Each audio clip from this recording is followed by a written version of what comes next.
Secretaría de Educación Pública, Gobierno de la República.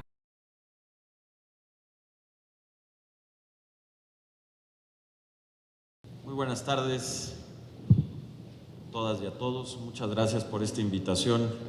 Ingeniero, muchas gracias por invitarme. Carlos, Héctor, a todos muchas gracias por esta invitación. Para mí es un gusto y un lujo poder platicar con todos ustedes y poder, pues de manera, lo intentaré hacer de la manera más rápida, pero poderles platicar lo que estamos haciendo en educación y particularmente en la implementación de la reforma educativa. Para ello, déjenme un poco poner en perspectiva tanto cuál es la visión que tiene el gobierno y el presidente de qué tipo de educación queremos en los próximos 10 y 20 años y un poco entender de dónde venimos para poder explicar precisamente la reforma y lo que estamos haciendo. La visión es que en los próximos 10 o 20 años podamos tener un sistema educativo que, además de que mantenga sus coberturas prácticamente universales en educación básica, en educación media superior podamos subir del 75, casi 76% que ya tenemos hoy, a que pueda estar cercano al 90% en los próximos 10 años, y en universidad por lo menos tenemos ahorita una cobertura de 35% y que pudiéramos estar en 50% como es la media de los países de la OCDE. Pero lo más importante es el tipo de educación que queremos que se esté impartiendo en los próximos 10 y 20 años en el país, que sea de gran calidad, en donde en las escuelas, incluso desde el preescolar, que es una parte fundamental para el aprendizaje, se tengan escuelas muy bien estructuradas en donde la jornada del aprendizaje o la jornada escolar se pueda utilizar por lo menos en un 80 o 85% para el aprendizaje. Hoy, por ejemplo, el promedio del país es de 60%. O sea, la jornada escolar diaria, únicamente el 60% se utiliza para la enseñanza. El resto del tiempo, por una organización no adecuada de las escuelas, se pierde cuando deberíamos de estar, de acuerdo a los estándares internacionales, entre 80 y 85%, y hacia allá es donde queremos estar. Escuelas donde tengan mayor autonomía de gestión, en donde los directores puedan ser verdaderos líderes para llevar y encauzar de buena forma a la escuela, maestros que estén dedicados 100% a la enseñanza y, por supuesto, maestros cada vez de mayor calidad. Queremos que en los próximos 10 años las mejores personas sean quienes entren a ser maestros, estén muy bien formados desde el origen y después, por supuesto, con estos procesos de evaluación, estar evaluando cómo van y estar capacitando permanentemente para que tengamos un claustro de profesores lo mejor formados posibles, que es la esencia, que tengamos escuelas que en términos de infraestructura sean dignas y que sean espacios en donde se pueda estudiar de manera correcta y adecuada, que tengamos planes y programas de estudio que sean muy pertinentes para tener las habilidades y los conocimientos que se requieren con la tecnología y con la economía del siglo XXI, pero que también transmitan los valores que queremos construir en el país del siglo XXI, es decir, que el sistema educativo, a través del sistema educativo, se pueda enseñar también a vivir en libertad, en democracia, en pluralidad, con un respeto a la ley, con los valores cívicos que se requieren para poder vivir en un país democrático, plural, libre, en donde el Estado de Derecho sea un eje rector para todo el país y del comportamiento. Ese es, así, de manera muy sintética, la visión que tenemos y que queremos construir del sistema educativo. Y lo que era muy claro es que, como estaba el sistema educativo, no íbamos a llegar nunca a esta posición o a esta condición. El sistema educativo mexicano, que me parece tuvo como su gran mérito en el siglo XX alcanzar una gran cobertura. Cuando se fundó, y aquí saludo además con mucho gusto a don Fernando Solana, exsecretario de Educación Pública en 2 ocasiones y un gran secretario a quien todavía se le recuerda muy bien en la Secretaría de Educación Pública y hay pues una opinión muy favorable de su trabajo en las 2 ocasiones que fue secretario de Educación. Qué gusto que esté aquí, don Fernando.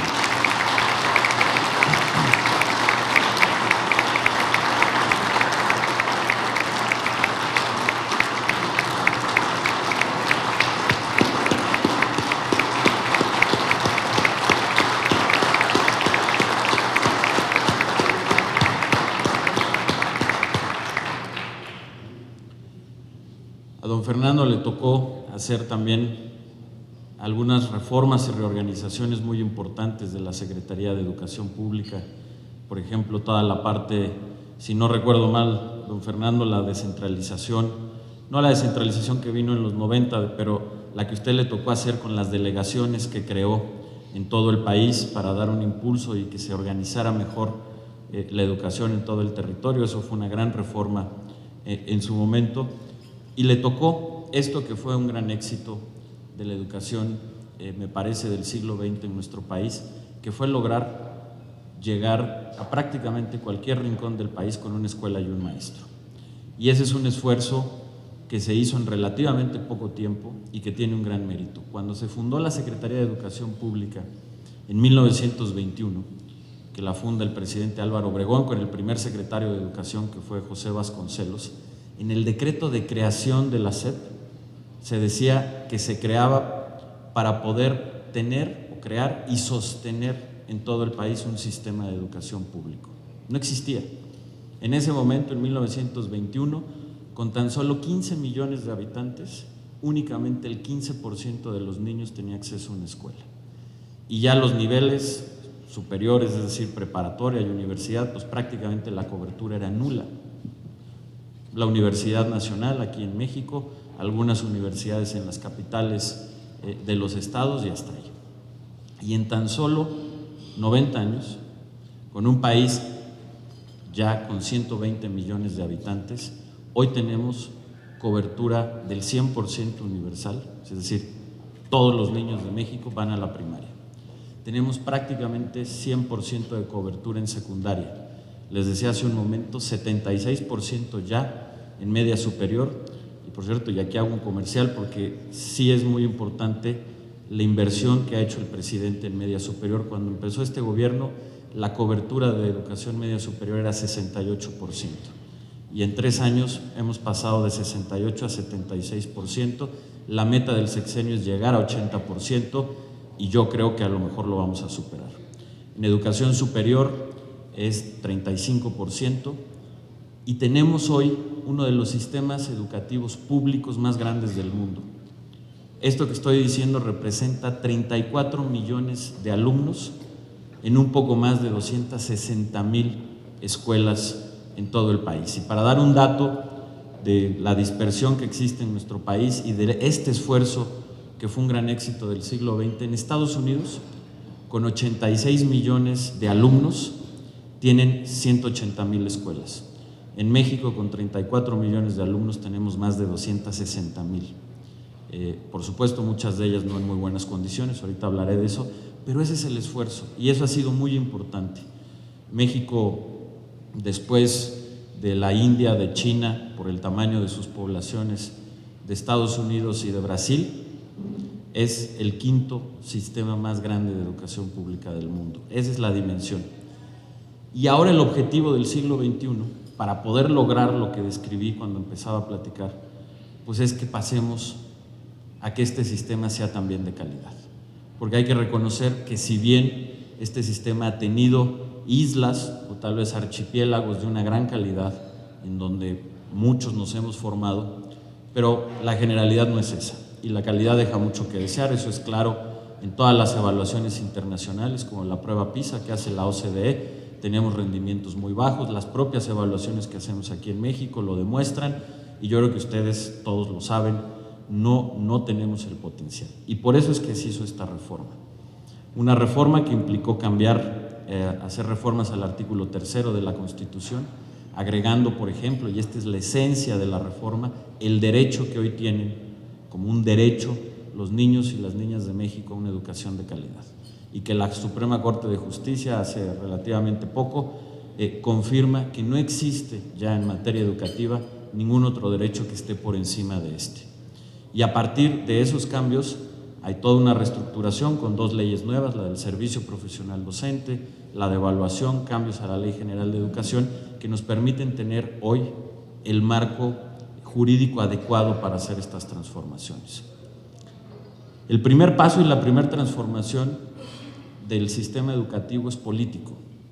Muchos, y hay quien, una de los señalamientos o críticas que se han hecho a la reforma educativa es que se dice que es laboral o administrativa. Yo no comparto ese punto de vista. Por supuesto que la reforma cambia temas laborales y administrativos, pero va mucho más allá de eso. Es una reforma con un gran impacto educativo, pedagógico, ahorita hablaré de eso, pero más que laboral y administrativo es un cambio político. Lo que aquí estamos cambiando y es un paso fundamental para que lo demás funcione, estamos transformando la organización política que tenía la educación. Estamos pasando de un sistema que era altamente clientelar, en donde el sindicato y secciones sindicales como la 22 en Oaxaca, por ejemplo, tenían un control pues prácticamente total de la autoridad educativa y ellos tomaban decisiones que no les correspondían. La vida de los maestros o su capacidad de hacer una carrera estaba controlada por estas estructuras que a su vez podían movilizar maestros y utilizarlos para otros fines. No, previo a la reforma, ¿quién decidía que entraba a ser maestro o que se promovía a director o a supervisor? No tenía un orden más que una lógica política a través del sindicato de sus secciones. Y eso fue deteriorando la calidad educativa porque por encima de criterios pedagógicos estuvieron criterios políticos. Y esa es la primera gran transformación que se está haciendo. Desde que inició esta reforma y se cambia la relación que se tenía con el CENTE, y ahora ustedes conocen la historia de Oaxaca, que además agradezco mucho el comentario que se hizo cuando se inició acá por parte de un empresario de Oaxaca, a quien agradezco mucho el comentario del tema, y que vamos a seguir hacia allá, porque esa parte era fundamental y por poder tener un orden y una nueva estructura política para que pueda funcionar la parte pedagógica y educativa. Y ese es un cambio que va a continuar. Creo que hemos avanzado, pero no se ha terminado y seguirá una constante. Es decir, estamos terminando con vicios como la venta de plazas o las herencias de plaza, maestros que ya no van, que no dan clases, les descontamos el día y estamos reduciendo de manera drástica el ausentismo, maestros que no se evalúan, pues los estaremos retirando del servicio como marca la ley. En fin, estamos haciendo esto que se decía o que en algún momento se habló mucho, que es recuperar la rectoría del Estado en materia educativa. Esa es la parte, una parte política fundamental para que pueda funcionar lo demás. Pero la otra pregunta es, bueno, ¿y qué más? ¿Cuál es la parte sustantiva que viene en educación o que implica esta reforma educativa? Y son varias. Nosotros hemos fijado 7 prioridades para poder ir implementando la reforma educativa. Este año va a ser fundamental porque es este año precisamente en el que estaremos dando a conocer cada una de las políticas públicas sustantivas a partir de estas 7 prioridades y que empezaremos a implementar y a echar a andar, y es donde vamos a tener ya los primeros cambios que van a tardar. Eso también es muy importante. Los procesos de cambio educativo toman tiempo, por lógica, pero necesitamos hacer una transformación total de este sistema y que el presidente de la República entregue en el año 2018 un sistema diametralmente opuesto al que él recibió en el año 2012. La primera de estas prioridades, que es un plan que presentamos hace 15 días y que estamos empezando ya a implementar, se llama La Escuela al Centro. Y esto es una reorganización interna de las escuelas que es fundamental para que puedan operar bien. Hace un momento les decía, por ejemplo, esto de que en promedio únicamente dedicamos a la enseñanza el 60% de la jornada escolar, cuando deberíamos de estar en 80 o 85%, que es lo recomendable a nivel internacional. ¿Por qué pasa esto, por ejemplo? Les comentaba ahorita en la mesa en la que estuvimos comiendo, el 70% del tiempo en promedio de los directores de las escuelas de primaria en el país lo destinan a temas burocráticos o de papeleo y no prestan cuando tendrían que estar al 100% dedicados a los temas de enseñanza y de gestión de su escuela, pero de gestión escolar. Y lo mismo pasa con muchos otros maestros que no tienen el tiempo o no están concentrados. ¿Qué vamos a hacer para ello? Vamos a hacer una nueva planilla en cada una de las escuelas, una nueva planta de trabajo, en donde vamos a agregar la figura del subdirector administrativo. ¿Para qué? Para que haya una figura que se dedique 100% a toda la parte de papeleo que sí tienen que hacer las escuelas, pero que pueda liberar al director y a los maestros y ellos se puedan dedicar 100% a la enseñanza. Vamos a ir transformando para que cada escuela primaria del país, además de tener a su maestro de grupo, pueda tener un maestro de inglés, pueda tener un maestro de lectura, pueda tener un maestro de educación física y un maestro de educación especial en cada escuela, por lo menos. ¿De dónde? Porque la pregunta es: ¿y de dónde van a sacar a todos estos maestros? Estamos convencidos de que ya están y que simplemente es una reorganización de cómo está estructurado hoy el magisterio. Y les doy un ejemplo. A lo mejor algunos de ustedes recuerdan, hace más o menos un mes o 3 semanas, encontramos, después de hacer una limpia en la nómina educativa, 2.200 comisionados sindicales que estaban con goce de sueldo. Desde la quincena anterior ya no los pagamos. Esta es una figura que existe legalmente, pero quien se quiera quedar como comisionado sindical lo tiene que pagar ahora. A partir de ahora los paga ya el sindicato, no los pagamos nosotros, y los otros tendrán que regresar a dar clases. Los vamos a capacitar, tendrán que hacer sus evaluaciones como todos los maestros, pero ahí ya tenemos un grupo importante que, por ejemplo, podrán ocupar, por poner un ejemplo, esta plaza de subdirector administrativo. Es regresarlos a trabajar. Esto ya lo hicimos en el Distrito Federal. Más o menos el 70% de las escuelas de educación primaria del Distrito Federal ya tienen esta estructura. Y, por ejemplo, en el Distrito Federal hay 4.200 escuelas. ¿Cómo lo logramos? Regresamos a 12.000 maestros que no estaban dando clases, los pagábamos pero estaban haciendo alguna otra cosa, y a todos los estamos regresando al aula. Así es que creemos que esto lo podemos hacer a nivel nacional y que con eso podremos hacer una planilla mucho más racional para que las escuelas puedan operar mejor sin que esto tenga un costo adicional, sino con lo que ya pagamos como parte de la nómina.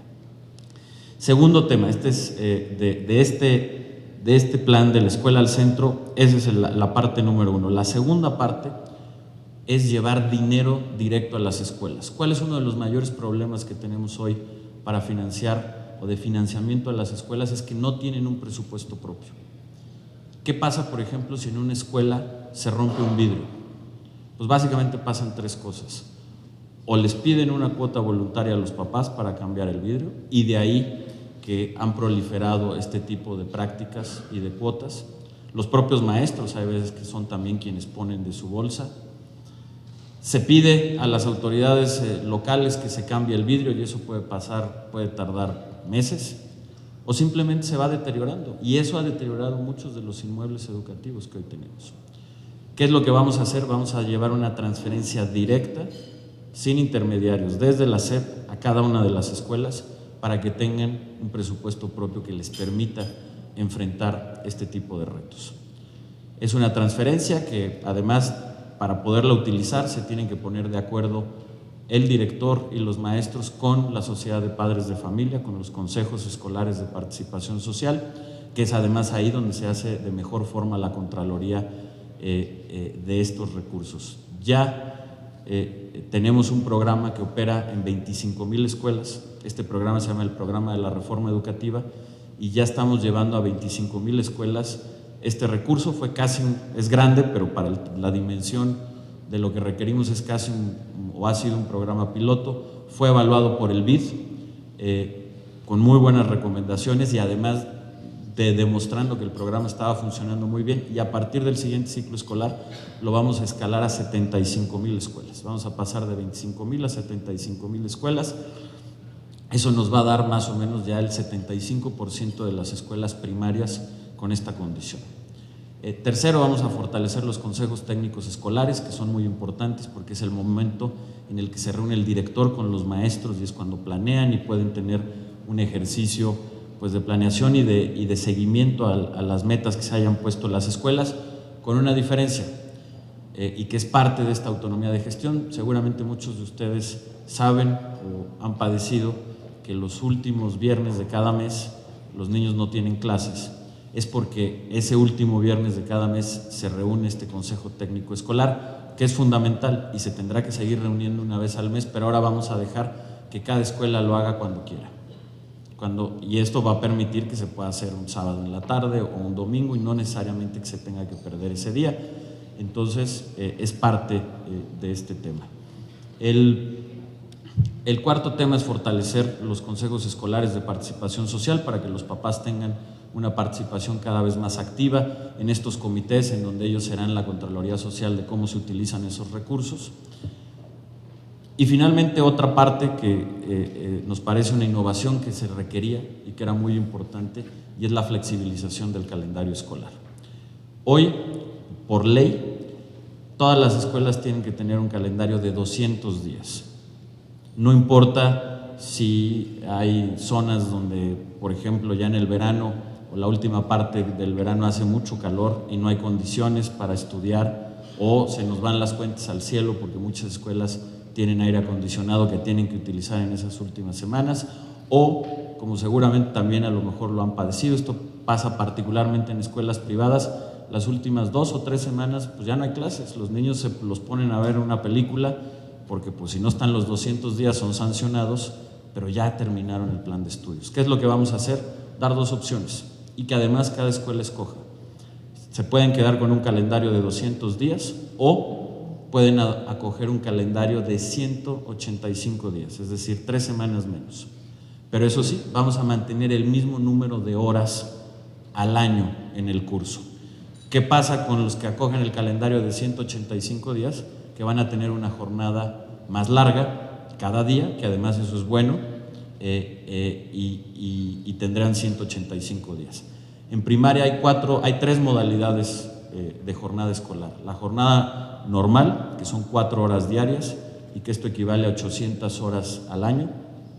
La jornada ampliada, que son 6 horas, son 1,200 horas al año.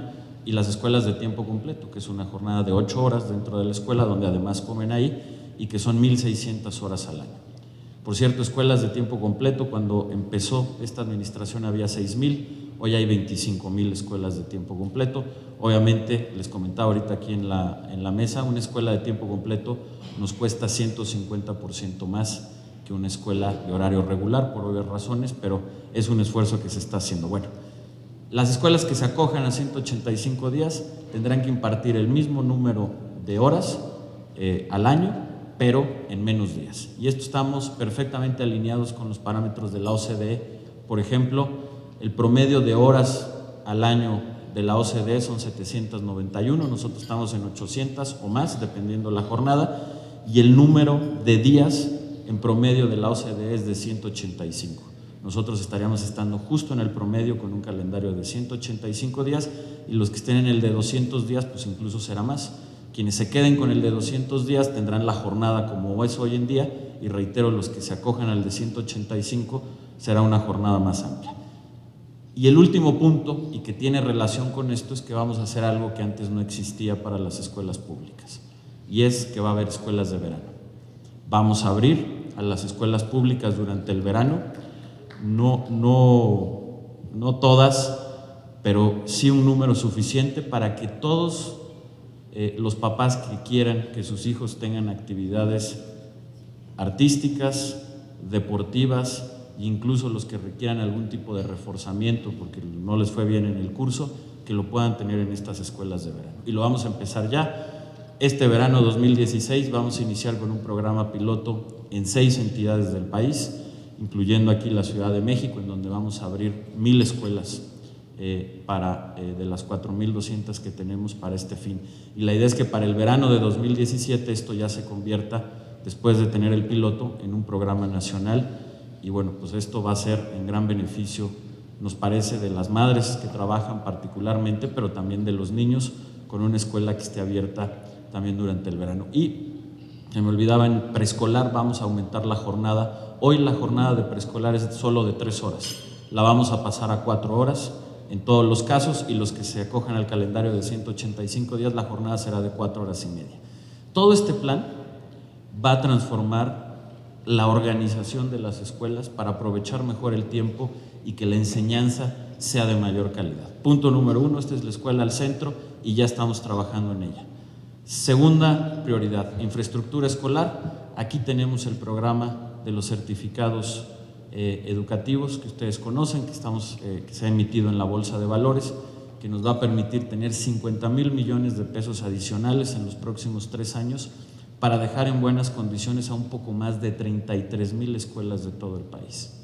Esto va a hacer que prácticamente todas las escuelas del país, porque más o menos cercano a ese número, entre 30,000 y 40,000 escuelas, son, por ejemplo, las que no cuentan con luz, con agua, con pisos firmes, techos firmes, etc.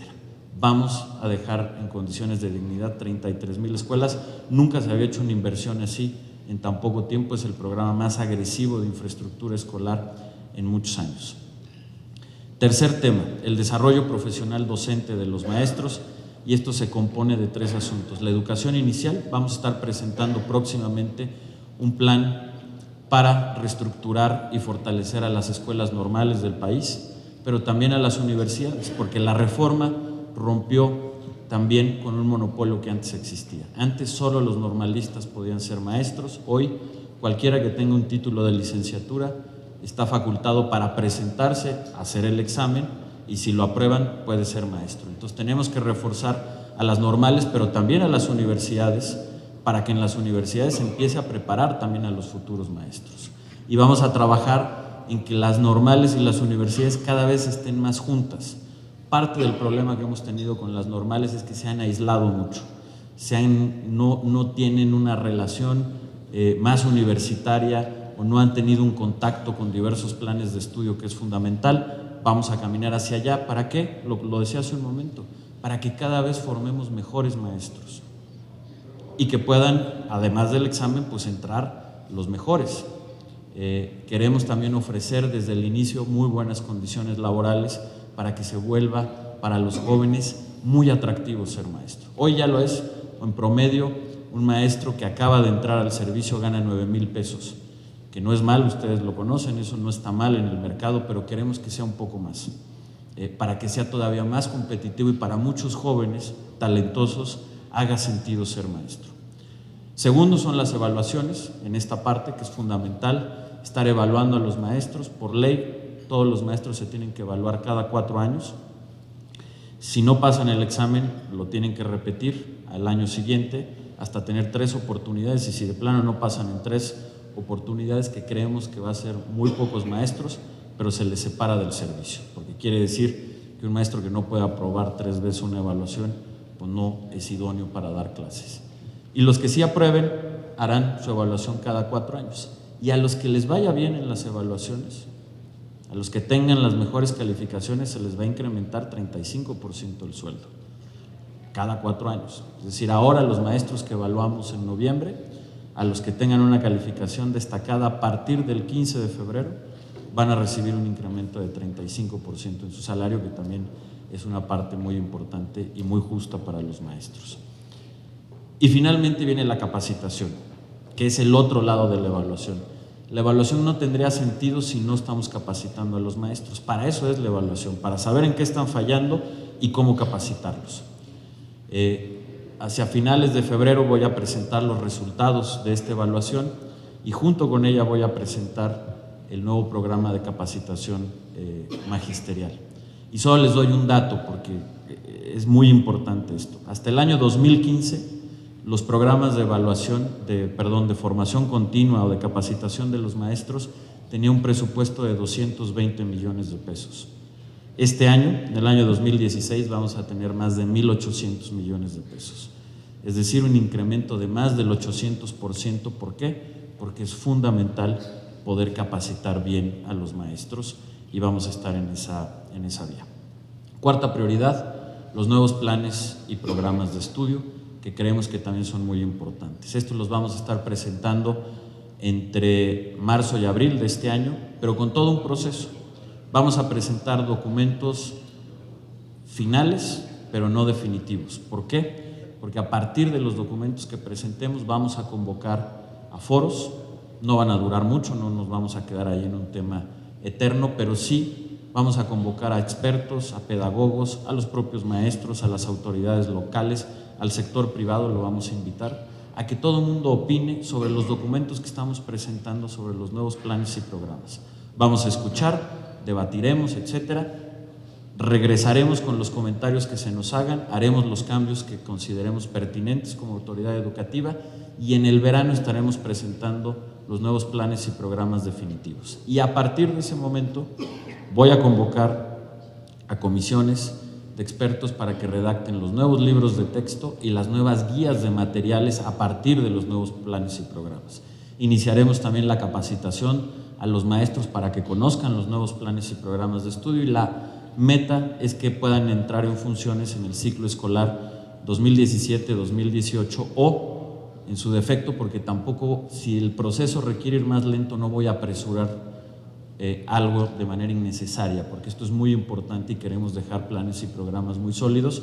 Podrían entrar en vigor en el ciclo escolar 2018-2019, que es el último que todavía le toca inaugurar al presidente de la República y que estará bajo responsabilidad de esta administración. Ese va a ser el proceso. Quinta prioridad tiene que ver con darle un acceso más equitativo a la educación. ¿Qué en concreto? Becas. Hoy el Estado mexicano ya da 8 millones de becas al año, pero no necesariamente llegan a los estudiantes que más lo necesitan. Entonces vamos a hacer un replanteamiento para que los estudiantes de menores ingresos, es decir, todos los que estén en los primeros 4 deciles, en los 4 deciles más pobres, puedan tener una beca. La idea es que con lo que ya tenemos, pero repartiéndolo bien, vamos a poder lograr que por lo menos el 50% de los niños de educación básica que están en los 4 deciles más pobres tengan una beca y que el 95% de los jóvenes que están en la educación media superior de los 4 deciles más pobres tengan una beca, porque ahí es donde tenemos el mayor problema de deserción y ahí sí queremos prácticamente 95 o hasta 100% de los jóvenes de los 4 deciles más pobres que estén en la media superior tengan una beca. Vamos a fortalecer la educación inicial, que es la anterior al preescolar, porque hoy sabemos que es muy importante para la formación de los niños. En fin, nada más para señalarles algunas de las cosas que haremos en la parte de inclusión y equidad. Luego viene una parte muy importante y que para ustedes creo que es de gran importancia, que tiene que ver la vinculación entre la educación y el mercado laboral. Hoy en México tenemos un problema muy claro. Tenemos jóvenes desempleados y tenemos empleadores que no encuentran el capital humano que solicitan. Y esto en gran medida se debe a que ha habido un desfase entre las carreras, tanto técnicas como profesionales, que se están ofreciendo y lo que realmente necesita el mercado de trabajo. Vamos a hacer toda una nueva estrategia de orientación vocacional y de lo que las carreras o las universidades ofrecen. Vamos a hacer una gran concentración en la educación técnica, que es fundamental. Hoy tenemos los institutos tecnológicos, las universidades tecnológicas y politécnicas que están funcionando muy bien. Tenemos ya 800,000 alumnos en este sistema. Cada vez dentro de este sistema tenemos más una modalidad que es extraordinaria, que son las universidades bilingües, en las cuales se les enseña a los muchachos en inglés. Toman un primer semestre de inglés, muchas veces los mandamos a Estados Unidos, regresan y el primer semestre el 25% de las clases es en inglés y lo demás en español, luego 50 y 50, luego 75, 25 y al final el 100% es en inglés. Y tienen un tercer idioma, dependiendo de dónde estén, puede ser alemán, francés. Los jóvenes que están en estas universidades están teniendo 100% de empleabilidad. Todos salen contratados y vamos a incrementar esas universidades en todo el país y vamos a tener una apuesta ahí muy fuerte. Vamos a tener un diseño que vamos a presentar también en el verano específico para la industria automotriz.